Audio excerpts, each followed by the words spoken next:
Okay, let's jump right into it. Today we're going to talk about something pretty unsettling. These are real experiences people have had, being alone out in the woods and finding that quiet solitude. Well, shattered by something really frightening. We've gathered a few of these stories, recounted encounters that kind of share this chilling theme. That's right. And these aren't, campfire ghost stories exactly. They're narratives from people looking back at moments where the peace they were seeking just dissolved. It really highlights how vulnerable we can feel when we're isolated and the power of the unknown in those wild settings. It's a glimpse into that really primal fear. So what we want to do today is really unpack these accounts, pull out the details that stand out, see if there are common threads running through them, and just try to understand what makes these kinds of encounters feel so deeply disturbing. Yeah, we've got 3 distinct stories lined up. We'll start off with a creepy one from Vermont, then we'll move to a story from a backpacking trail, this one involving a very sharp dog, and finally a really terrifying incident up near Glacier National Park in Montana. So different places, different situations, but all revolving around that core thing, being alone when something unexpected and scary happens. Okay, let's start with that first one then, Vermont. This comes from someone who was 23 back in 2018. They were back in Vermont, saw a tip on some online forum, about an abandoned lodge somewhere deep in the woods. And, well, naturally, they wanted to go find it. The hike-in wasn't simple, though. Like 2 hours, really overgrown trail. It's interesting right away, isn't it? Deliberately seeking out somewhere abandoned, isolated, that kind of sets the stage. The description says the lodge was pretty much what you'd expect. Rough shape, most of the roof gone, mold, vines everywhere. Their first thought was maybe camping inside, but seeing it, they decided against that. Probably smart. Yeah, good call. So they set up camp nearby instead, maybe 200 feet away.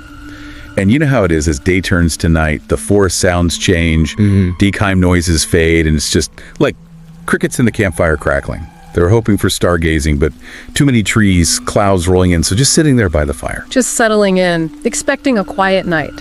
But about an hour after dark, that quiet gets broken. They hear this loud sound from the direction of the lodge. The description is really specific, like wood bending or groaning, just for a few seconds. But immediate chills. They tried to rationalize, old wood, maybe the wind, but the feeling stuck. Oh yeah. When you're alone out there, any weird sound just gets amplified in your head.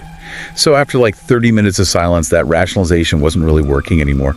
They said, okay, I got to go check this out. Put more wood on the fire first, keep it bright, and then walk back towards the lodge, just with a small LED lamp. And this is where it gets, really creepy. As they get closer to the lodge, they see something's definitely wrong. The door, they'd left it wide open earlier when they first looked around. Now, it was closed. Shut. And then they noticed something else getting closer. Scratches on the door. Described like fingernail marks or maybe from a knife, things they absolutely did not see earlier. Wait, scratches they hadn't seen? On a door that was now closed. Okay, nope. That's intense. Did they try and open it? They did. Pushed on the door, wouldn't budge. It felt like something or someone was holding it shut from the inside. That was it. The feeling went from unsettled to seriously alarmed. Time to go. Now, they turned right around, headed back to the campsite. But it wasn't over, was it? As they're hurrying back, still a ways off, maybe 100 feet, they noticed something. No light from their campsite. The fire. Yeah, isn't that strange? They just put more wood on it. Get back there and the fire is out. Completely extinguished. Just a column of smoke rising up like someone had just dumped water on it or smothered it fast. They called out, hello, anyone there? Nothing. Silence. Oh, man. Just picturing that gives me the creeps, knowing you've got a 2-hour hike back in the pitch black. What do you even do? The source says the decision was instant. Pack up. Leave. Now. Didn't matter how late it was or how hard the hike back would be with that little lamp. Staying felt way worse. And this is the part of the story that just... No. As they're frantically stuffing the tent into its bag, they hear it. Holding at the lamp, peering into the darkness, seeing nothing but trees. They hear this quiet sound. Like one person, softly laughing, under their breath, coming from nearby in the dark. That feeling of being watched, stalked. That's such a primal fear, isn't it? Being observed by something unseen when you're totally alone. They finished packing, apparently left some stuff behind. They were in such a rush, and just bolted for the trail, trying to follow it in the dark with that weak light. The source mentioned stopping several times, thinking they heard that soft laughing again, always feeling followed, but never actually seeing anyone. Just the sound and the feeling. Wow. They finally made it back to the car. And looking back, years later, they described it as like the single most disturbing, horrifying thing they'd ever experienced, feeling completely helpless. And they wondered, maybe whoever or whatever that was, maybe they were actually living in that abandoned lodge. It really hits home how fast a place you chose for peace can suddenly feel invaded, hostile. Leaves you wondering what else is out there. Okay, wow. Let's shift gears a bit. From that kind of unseen presence to our second story. This one involves a potential warning sign from a dog. Happened last summer. A camper backpacking with their dog, Australian shepherd named Rocky. Described really smart. They were going to a campsite they knew well, pretty isolated, been there 3 or 4 times. Yeah. Part of the appeal was the quiet, letting Rocky run free. Yeah, you can picture it. That freedom for both of them. They got there maybe an hour, 2 hours before sunset, started setting up, and Rocky does his usual thing, goes off on a little patrol, checking the perimeter, Right. But only like 15 minutes later, Rocky comes back to the campsite, and he's acting off, tail down, which was weird for him, goes right up to the camper, then turns and just stares into the woods, the direction he just came from. The source really stresses how unusual this was for Rocky, who was normally confident and happy out there. A dog acting like that, especially a capable breed like an Aussie, that's an immediate red flag, isn't it? So the camper checked him over. Physically, he was fine, but clearly anxious. And that feeling that something's not right, it just settles in, especially when your dog senses it. The camper started to get that being watched feeling, too. Tried to brush it off, but it stuck around. And Rocky didn't snap out of it. No. As evening came, he stayed super close, eyes glued to the woods, not exploring like usual while the camper got the fire going. Okay, tension building. Then, maybe an hour after sunset, woods are totally black beyond the firelight. Rocky's anxiety just spikes. He suddenly perks up, freezes, like statue still, ears up, tail tucked right between his legs, staring hard into the darkness. And he starts this low, quiet whining sound. Oof. That stillness, the whining, that's way beyond just seeing a deer. What did the camper do? Trusted the dog, that's what the source emphasizes. Immediately trusted Rocky's instincts. Grabbed a flashlight, walked out maybe 50 feet or so towards where Rocky was looking, shined the light around. Nothing. Absolutely nothing there. Came back to the fire, thinking, okay, maybe it was an animal, but deep down knowing Rocky wouldn't act that scared for just like a raccoon. They did have bear spray, so there was that little bit of security at least. So Rocky stayed like that all night, on edge. Pretty much. He eventually came into the tent. The source says he finally just crashed, fell asleep almost from exhaustion and anxiety. The camp had housed off soon after. And then there was that weird dream detail mentioned. Yeah, this is interesting. The camper dreams they're walking alone in the woods at night, and they hear this repetitive, high-pitched noise in the dream. But then they wake up abruptly. Not from the dream itself, but because Rocky is physically nudging them and whining inside the tent. And they instantly recognize the sound. That high-pitched noise from the dream, it was Rocky trying to wake them up. The source says, just immediate nerves, like dread washing over them. Totally justified nerves, it turns out. What did they see when they opened the tent? Shone the flashlight out, and the beam hits a person standing about 10 feet away, just standing there. Description was all black clothes, hoodie pulled up, couldn't see the face well, just some scraggly beard. And the detail that just freezes you, the glint of light off a small pocket knife blade in their hand. Oh my God, no. Just frozen solid, I bet. Both of them, apparently. The man froze for a second, too, when the light hit him, but then he started to take a step forward. That's when Rocky, who'd come out of the tent right behind the camper, went nuts. Aggressive growling, barking, planted himself right between the camper and the man. That moment, the man hesitating because of the dog gave the camper just enough time to reach back into the tent and grab the bear spray. Good dog. Rocky, holding the line like that. Incredible. What happened then? Rocky kept barking, really aggressively, wouldn't let the man get any closer. After another moment, the guy just turned and ran, disappeared back into the woods.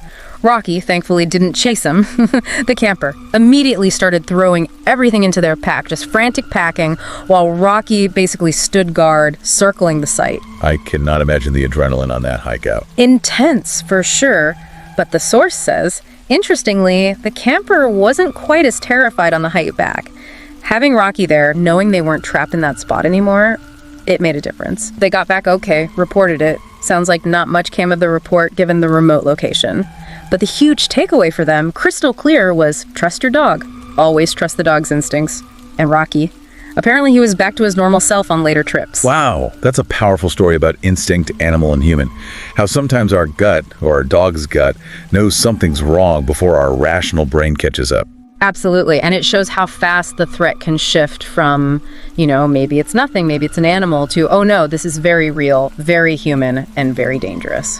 Which kind of leads us into the third story. This one feels incredibly immediate and dangerous too. Yeah. It takes place near Glacier National Park, Montana, just before winter hit, so off-season. Camper was hiking to a known overlook, expecting to be alone. It was a long hike in, like 6 hours. The spot sounds beautiful, actually. Big grassy opening, couple of fire rings, and then this stone cliff edge overlooking a huge valley. Maybe could even see Glacier on a clear day. And yeah, when they got there, total solitude, just what they wanted. So they set up camp near the overlook, made dinner, then went over to the cliff edge itself to watch the sunset. Sat there for maybe 30 minutes. The source mentions, being aware of the big drop-off, but mostly just lost in the view.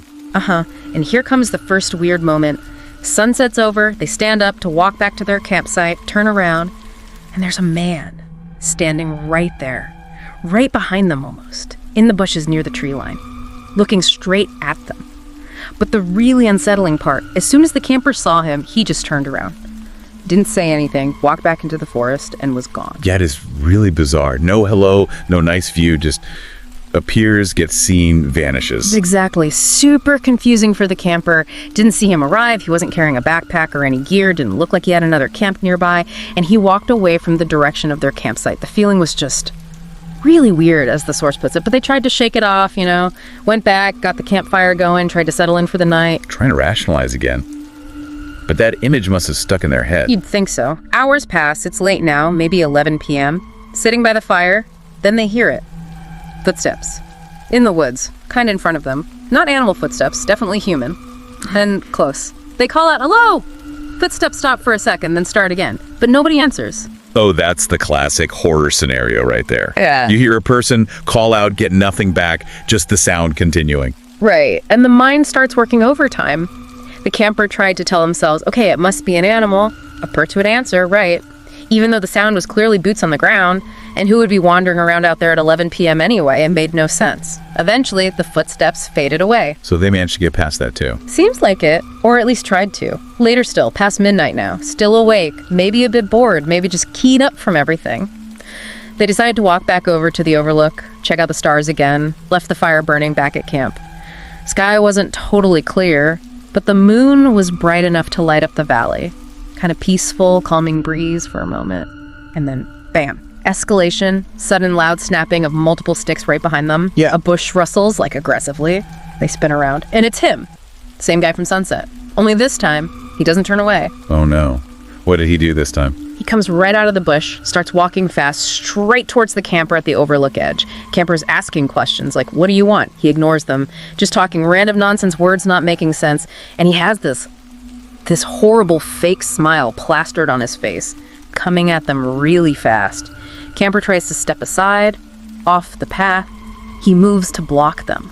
And in that split second, his intention becomes terrifyingly clear. Crystal clear. He puts his hands out and lunges, tries to shove the camper straight off the cliff edge. The source points out a couple of crucial things saved them here. One, they were ready, had good footing near the edge. Two, they happened to be a bit bigger than the attacker. That let them push him back hard, get away from the immediate edge. Thank God. But that wasn't the end of it, was it? No. The guy recovered fast, came right back at them. No more fake smile, no nonsense talk, just pure rage on his face, according to the source. Luckily, it seemed like he didn't have a weapon, but he was, quote, dead set on getting them. There was struggle, physical fight, lasted maybe 30 seconds. And the camper managed to fight him off. Yeah.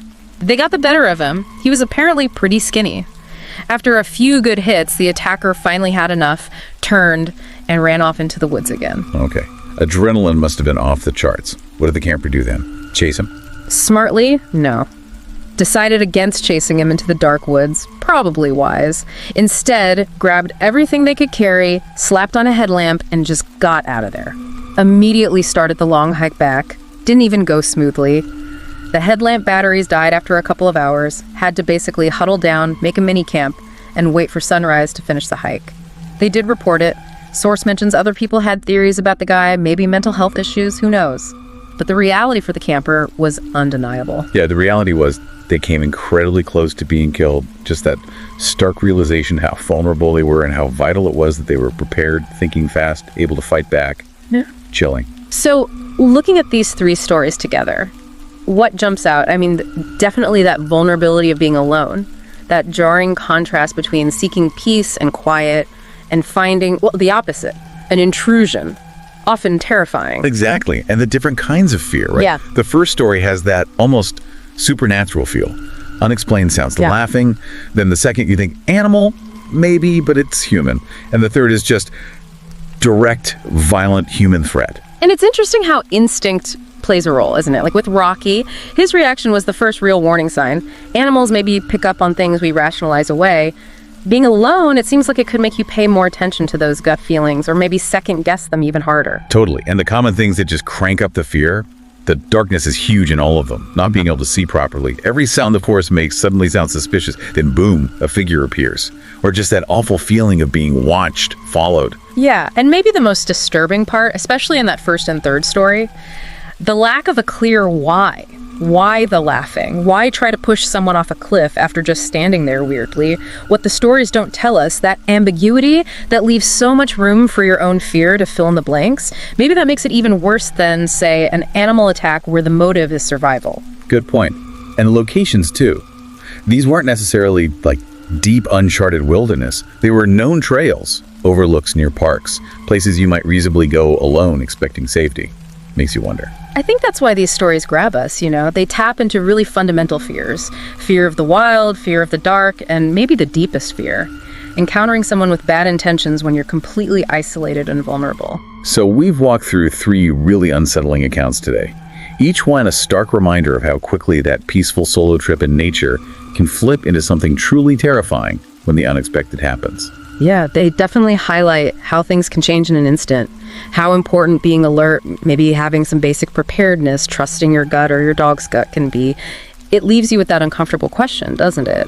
Who or what might actually be out there, just past the firelight, just beyond what you can see? What parts of these stories really stuck with you? Thanks for joining us for this deep dive today. We hope you found it, well, maybe not enjoyable, but definitely thought-provoking. Remember to like, share, and subscribe to Horror Docs if you want more explorations like this. Until next time, stay aware out there.